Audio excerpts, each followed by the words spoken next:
finnar. Allahu akbar.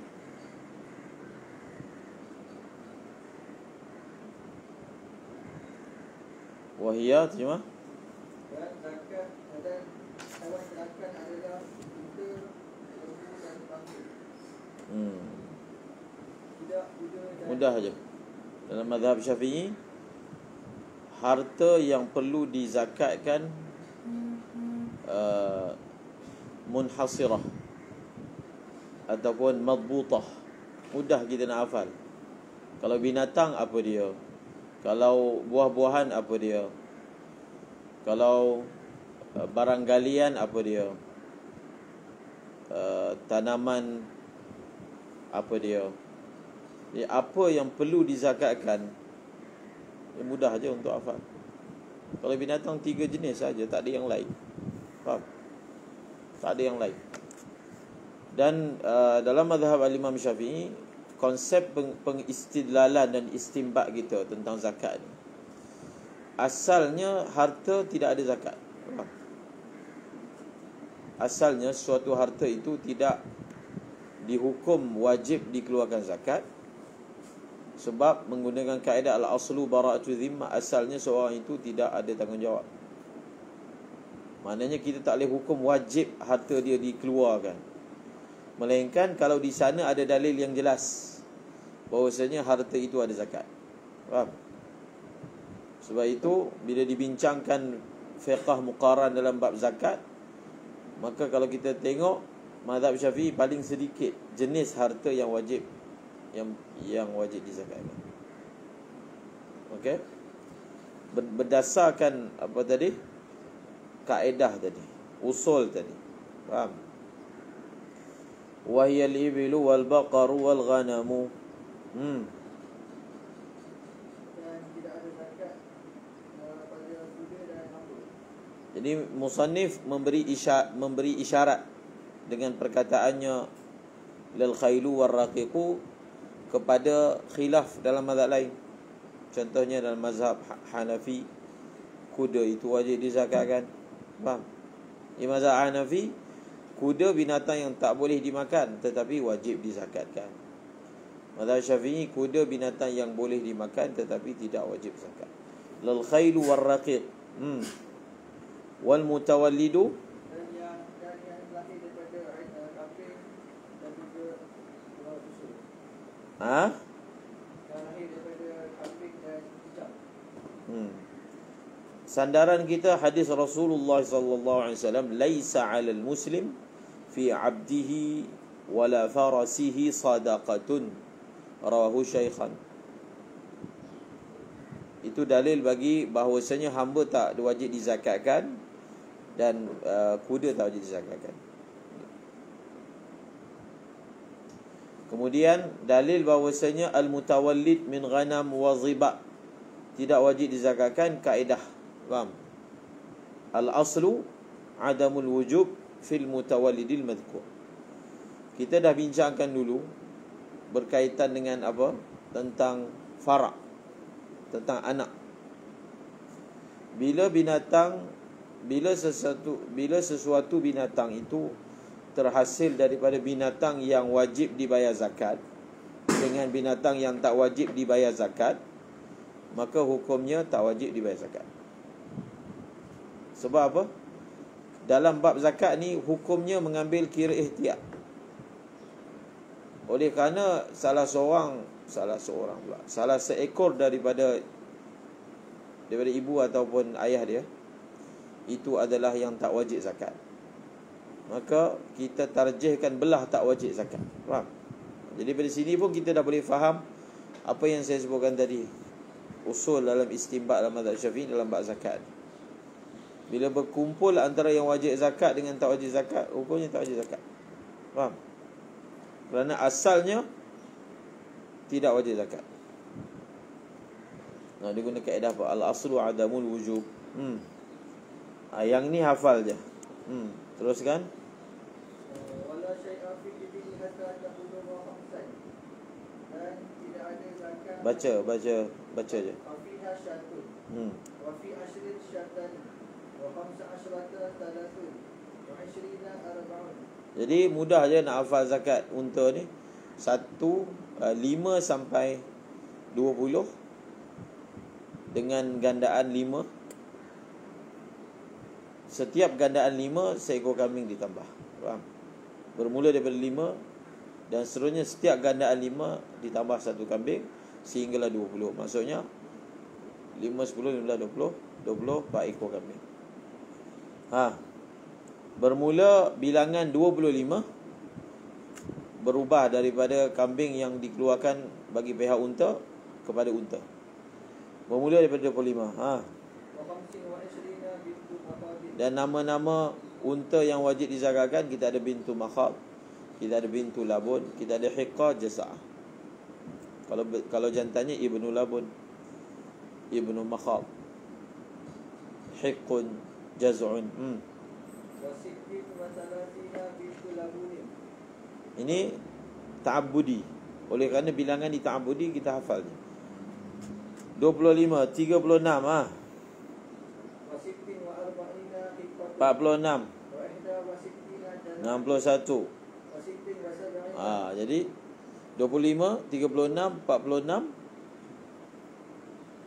dan 61. 25, 36, 46, 61. Nampak? Dan setiap daripada nombor tadi dia bertambah umur. Bintu makhad, dia kena hafal urutan umur dia. Bintu makhad, bintu labun, hiqqatun, jaza'ah. Jaza'ah 25 bintu makhad, 36 bintu labun, 46 hiqqah, 61 jaza'ah. Okey. Dan lepas saja 61, bilangan seterusnya berapa? 76. Okey. وإحدى وتسعين حقة. Hiqqatani. ومئة وإحدى وعشرين ثلاث بنات لبون. Salasu banati labun. ثم في كل أربعين بنت لبون وكل خمسين حقة. Asas istidlal bagi bab zakat ni adalah surat Sayyidina Abu Bakar. Faham? Dalam Bukhari panjang surat. Surat Sayyidina Abu Bakar dalam Bukhari ke Tirmizi ke.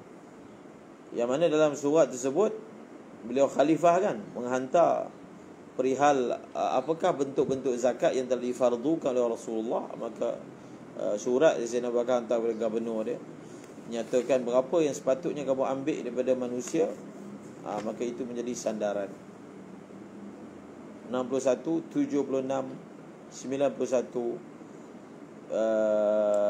91, kemudian berapa? 121.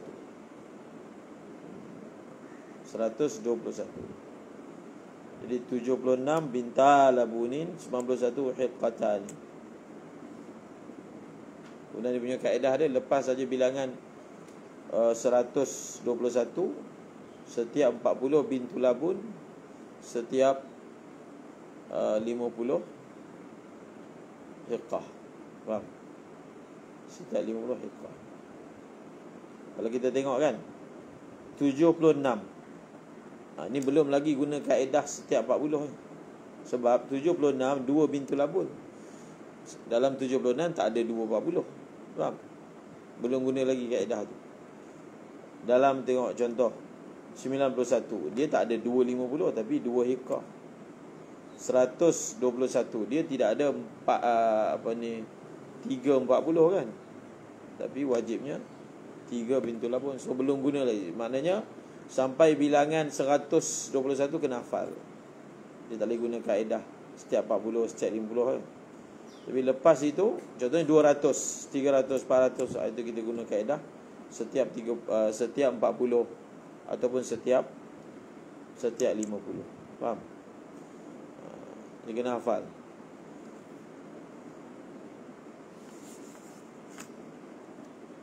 Terusnya. Jadi kemudian bila dah selesai kita hafal tu, kita tahu pula umur. Umur tu senang je. Dia mula daripada umur 1 tahun dan seterusnya. Bintu makhad 1 dah masuk 2, bintu labun 2 dah masuk 3, hiqqah 3 dah masuk 4, jaza'ah 4 dah masuk 5. وبنت المخاطي لها Dan kaedah dalam zakat ni, dia zakat ni yang wajib dikeluarkan zakat. Yang wajib dikeluarkan zakat ni, kita ada dipanggil zakatul ain, yang kedua dipanggil zakatul qimah. Faham? Jadi kita perlu tahu dalam harta-harta zakat yang mana wajib dikeluarkan ainnya, yang mana wajib dikeluarkan qimahnya. Dan antara ain dengan qimah, ain lagi kuat daripada qimah. Faham? Hafal tu, untuk memudahkan memahami bab zakat. Ain dia muqaddamah alal qimah. Oleh kerana zakatul ain muqaddamatun alal zakatil qimah, maka dalam mazhab Syafi'i kebanyakan yang wajib dikeluarkan zakat, kadar yang wajib dikeluarkan, ataupun apa yang wajib dikeluarkan. Dia satu, apakah harta yang wajib dizakatkan, tu bab lain. Yang kedua, apa yang wajib dikeluarkan. Contohnya zakatul haiwan. Zakatul haiwan ni dia zakatul ain ke zakatul qimah? Dia adalah zakatul ain. Bila kita sebut dia zakatul ain, maknanya ain lah yang wajib dikeluarkan. Jadi buat je rajah, sikit je pun, tak sampai 10. Faham? Tapi kalau kita tak bagi tawajuh dan ihtimam, tak ingat juga. Belajar banyak kali lah. Tak faham juga. Jadi dia nak faham tu, dia faham ikut formula. Jadi jadi mudah untuk difahami. Okey. La ilaha illallah.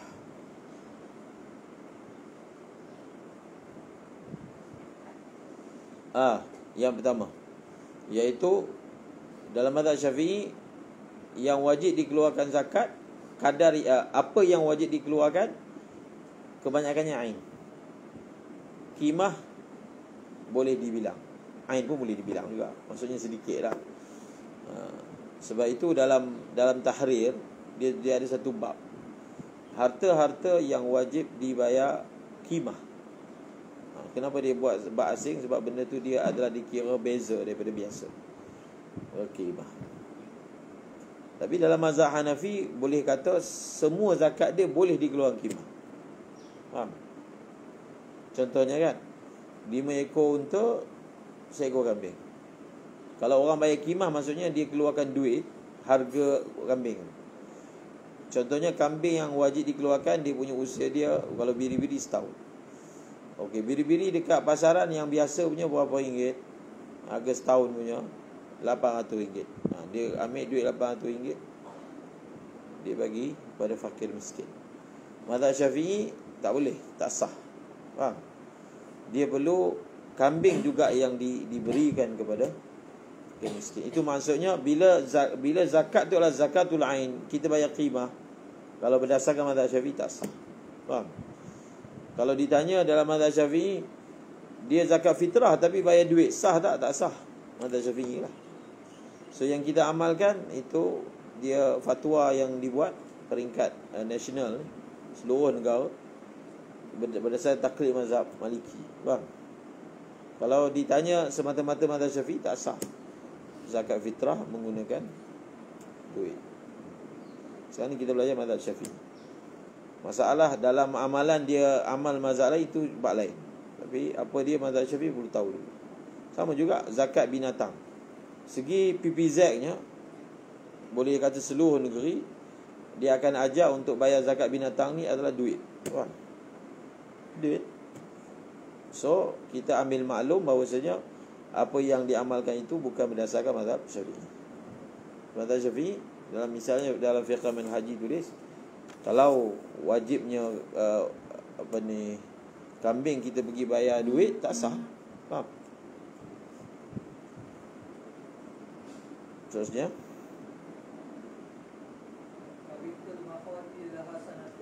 ma'ruf. Terusnya,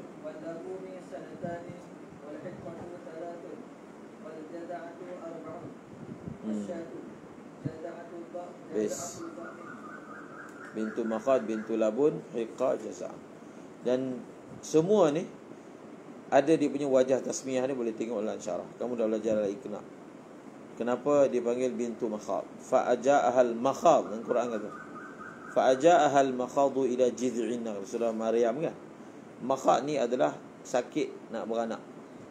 Sakit nak beranak telah membawa Siti Maryam AS ke perdu pohon tamar. Faham? Makhad tu bawa dia pergi ke situ. Nak beranak kat mana ni? Fa'aja'ahal Makhadu ila jid'in nakhlah. Jadi kenapa unta yang umur setahun nak masuk 2 ni dipanggil makhad? Tengok. Annal ula ana li ummiha an takuna minal makhad, ay al hawamil. Faham? Jadi yang pertama tu, kenapa dia dipanggil bint kepada makhad, anak kepada makhad? Sebab bila ibu dia dah beranakkan dia, dah berlalu setahun. Jadi bila dah berlalu setahun, sampailah waktu ibu dia mengandung lagi. Faham? Untuk anak yang seterusnya. Maka orang Arab panggil dia ni bintul makhad. Maksudnya dia daripada kelahiran tu sampai sekarang dah umur setahun. Sebab unta bila anak dah umur setahun, maka ibu dia berpotensi lah untuk apa? Untuk beranak lagi. Tapi kalau kurang daripada setahun, ibu dia tak boleh beranak lagi. Bintul makhad. Bintul labun, ana li ummiha antalida fatasir labun. Labun ni maksudnya yang ada susu, labun.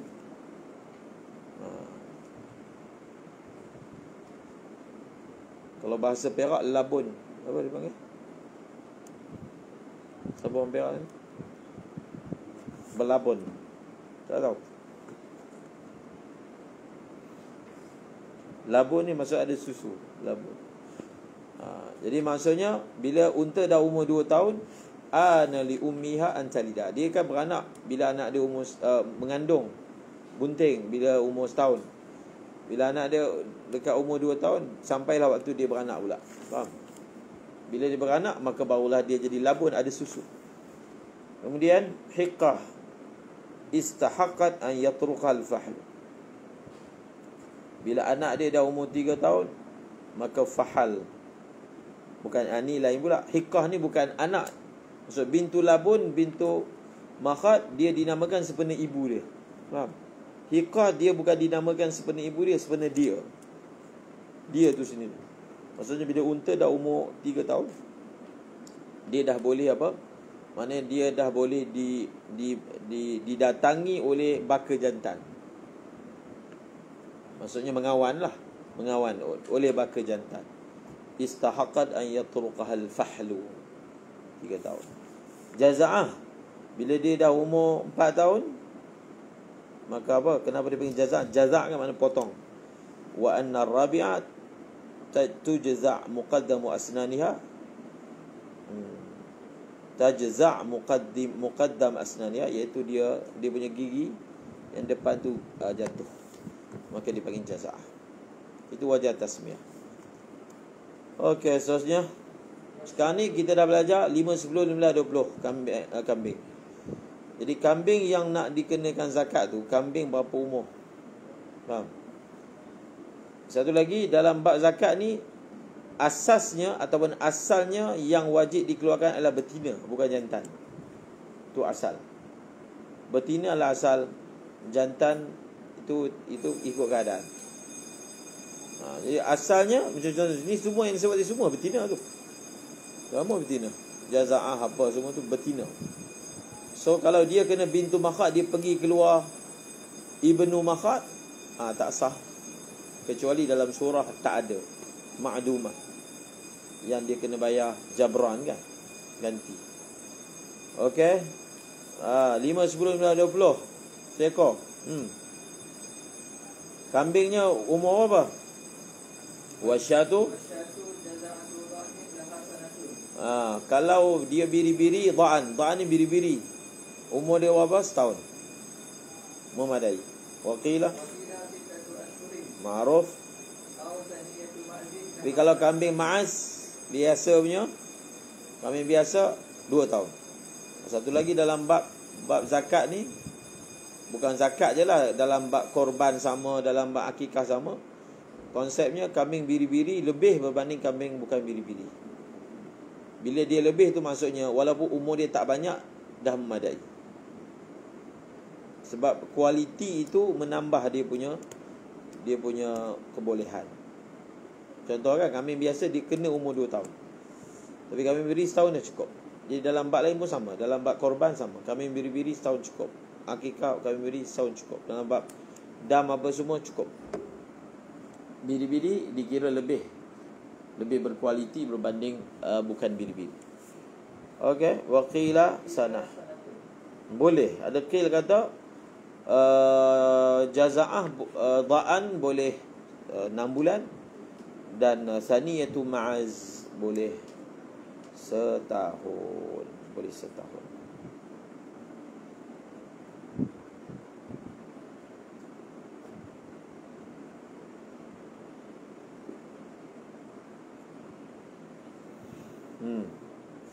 Okey, sebelum kita pergi ke depan ni, dia punya istidlal dia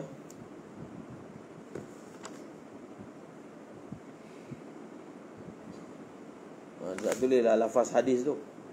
Tapi dalam hadis macam contoh kan, kita tengok sebelum ni yang matan dulu. Fafiha syatun. Syat. Jadi dalam hadis pun sama. Bila 5 ekor unta, seekor kambing. Bas.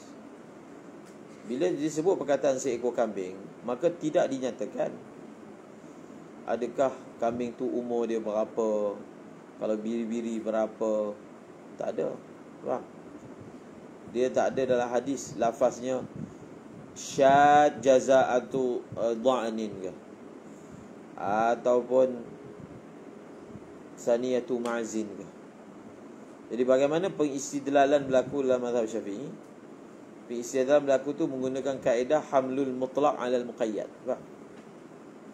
Hamlul mutlaq 'ala al-muqayyad. Dan syarah pun ada.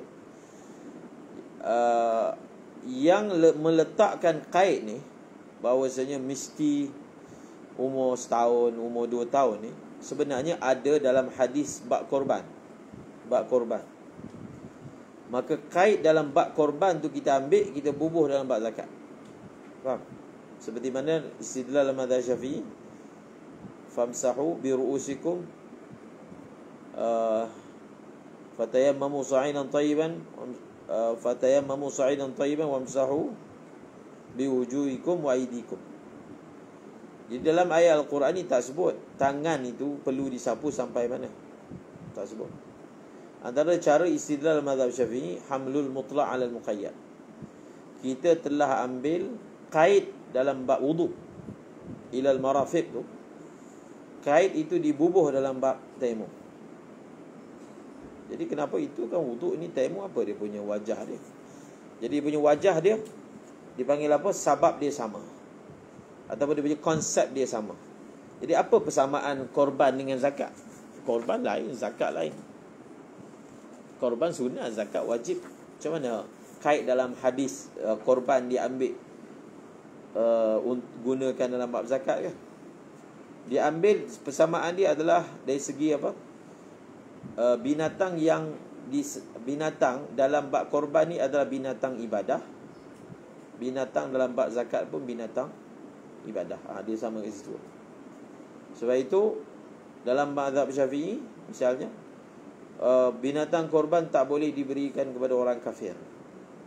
Jadi apa dalil dia? Dia kembali kepada yang saya baru sebut tadi. Binatang korban adalah binatang ibadah seperti binatang zakat. Seperti mana zakat tak boleh beri kepada orang kafir, walaupun zimmi menurut pendapat yang muktamad, maka sama juga korban pun tak boleh beri kepada orang kafir, kerana dia adalah binatang ibadah. Dia samakan hukum dengan zakat. Okey. Zakat memang ada dalil tak boleh bagi kepada orang kafir. Korban tak ada. Jadi dalil maksudnya nas lah. Tapi dalil yang kita gunakan adalah berdasarkan kias dan ihtiyat. Kemudian dalam masalah kambing ni, dia mesti betina ke ataupun jantan pun boleh? Dia mesti betina ataupun jantan pun boleh. Faham tak? Nanti kat depan ada. Dalam apa? Dalam tahrir pun dia ada bab khas. Binatang-binatang ataupun surah-surah yang boleh dikeluarkan jantan. Seperti mana ada fasal pada menyatakan surah-surah yang dikeluarkan qimah. Faham? Benda tu dia hafal. Antara surah yang kita keluarkan qimah ni, yang kita dah baca ni lah, 5, 10, 15, 20. Binatangnya adalah apa? Unta. Kita pergi bayar kambing. Itu qimah lah tu. Itu bukan ain. Itu qimah. Qimah ni maksudnya bukan benda yang dizakatkan. Zakat unta keluar kambing. Maka kambing tu adalah dipanggil qimah. Qimah ni asalkan dia bukan ain muzakka anhu, maka itu dipanggil qimah. Faham? Jadi itu adalah surah pertama yang kamu tulis. Surah pertama, zakat bayar qimah adalah surah apa? 5, 10, 15, 20. Setiap gandaan 5 dibayar satu kambing. Bila masuk 25 barulah dibayar ain. Faham?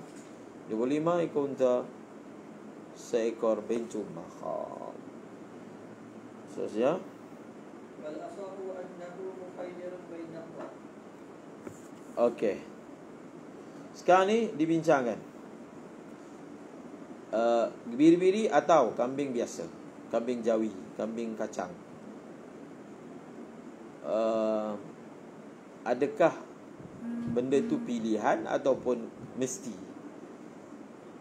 Maksudnya dia mesti bayar biri-biri. Kalau tak ada biri-biri barulah boleh bayar kambing biasa, ataupun terpulang. Nak bayar biri-biri boleh, nak bayar kambing biasa pun boleh. Maka wal asah, Wal asahu annahu mukhayyarun. mukhayyar, pulang. Faham? Muqabil asah kata apa? Muqabil asah Wasani yata'ayyan. wala yata'ayyan. Yata'ayyan al-ghalib. Wala yata'ayyanu. Wala yata'ayyan al-ghalib. Daripada perkataan ni kita boleh tahu muqabil asah. Faham? Dan syarah ada tulis lah.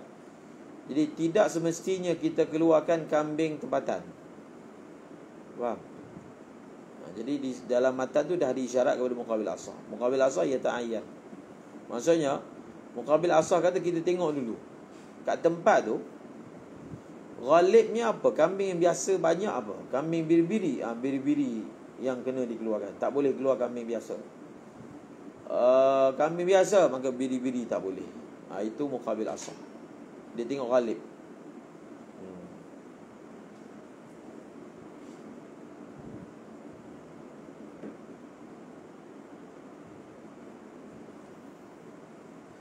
Dia punya wajah dia, mengapakah pendapat muqabil asah ni dia guna hujah macam ni. Dia kata zakat ni nak bagi kepada orang miskin. Kita bagilah kambing yang biasanya orang tempatan makan. Faham? Kalau orang tempatan banyak makan kambing apa? Kambing biri-biri. Bagilah apa? Biri-biri. Jangan bagi kambing biasa. Nanti dia punya maksud tak sampai. Faham? Itu muqabil asah lah. Kita tengok yang ghalib. Kalau sama banyak, maksudnya lebih sama je, tak ada yang ghalib. Kalau Arab dia memang ghalib dia biri-biri. Dia orang tak makan tu daging kambing biasa. Kalau buat nasi Arab tak pakai kambing. Kambing apa? Kambing itulah, bulu halus tu. Dia biri-biri, bol. Sebab dia punya rasa lagi sedap kan. Dan biri-biri pula bukan yang ni, yang kat Malaysia ni. Dia ada selalu kibas kan. Kibas, kabsh. Sedap lagi. Memang beza harga dia. Dia punya rasa lain, sedap lagi. Walaupun dekat Hudaidah tu apa ni, kambing ni gemuk-gemuk tapi makan sampah. ke sampah. Jadi pagi-pagi tuan dia akan bawa kumpulan kambing ni pergi tengok kat tempat sampah ada apa-apa, sayur tak habis ke apa. Sebab dekat sana mana ada rumput, makan apa? Dah mana rumput. Jadi untuk bagi makan tu biasa dia orang belilah. Beli, potong, adalah pokok apa lah. Mesti nampak agak. Tapi rumput tu memang tak ada. Dia yang mewah rumput macam New Zealand, Australia, mewah kan. Dia ada lembah yang penuh. Malaysia pun tak ada gak, makan dedak. Okey. Ghalib. Cuma bila berlaku khilaf begini, maka sudah tentulah apa? Sudah tentulah kita apa? Utamakan kambing yang apa? Yang ghalib. Ada khilaf kan? So bila ada khilaf, boleh kita katakan afdalnya dia keluarkan yang ghalib. Seterusnya, wa annahu ini jawab soalan tadi. Adakah boleh keluar jantan? Boleh. Ada khilaf tu. Pendapat utamanya boleh. Wal asahu annahu yujzi'u dzakar. Dalam 5.10-20 Muqabil kata apa? La yujzi'u mutlaqan nazaran ila anna al-murad al-untha lima fihi min ad-darr wan nasl. Wa thal yujzi'u fil ibil dhukur dun al-inas wal jami'a laha wal dhukur.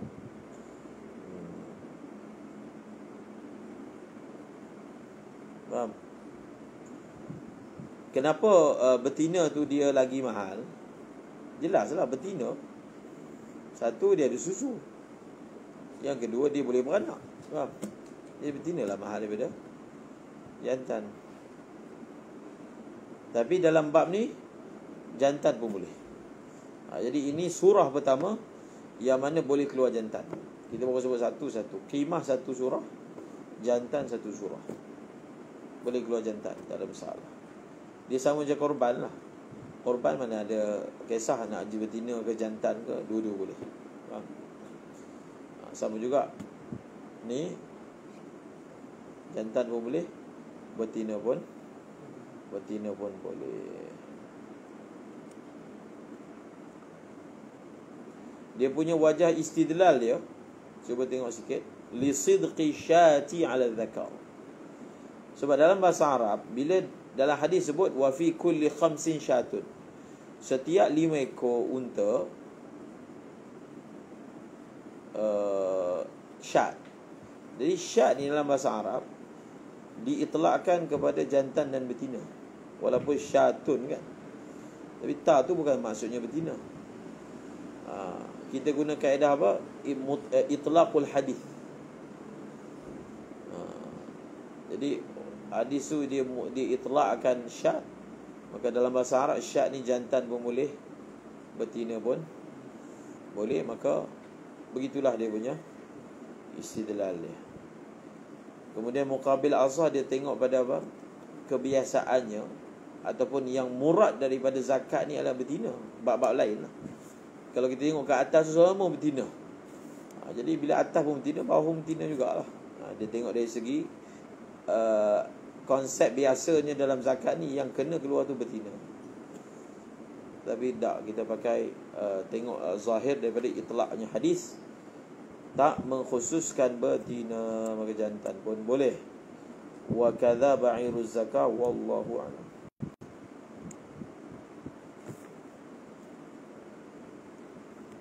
Wa kadza ba'iruz zakah, itu pun apa? Itu adalah surah kedua boleh dikeluarkan jantan. Maksud wa kadza ba'iruz zakah, satu orang tu dia ada 5 ekor unta, dia nak keluarkan apa? Dia nak keluarkan unta, dia tak nak keluarkan kambing, boleh tak? 5, 10, 15, 20 tu dia tak nak keluarkan kambing, dia nak keluarkan unta, boleh tak? Boleh. Tapi ada khilaf lah. Muqabil kata tak boleh. Hadis kan kata kambing, bukanlah unta pula. Faham? Hadis sebut kambing, jadi kenapa pandai pergi keluarkan unta? pendapat mutamad berhujah kata unta ni lagi besar daripada kambing. Kalau kambing boleh, unta lagi boleh. Faham? Wa kadza ba'iruz zakat. Wallahu a'lam.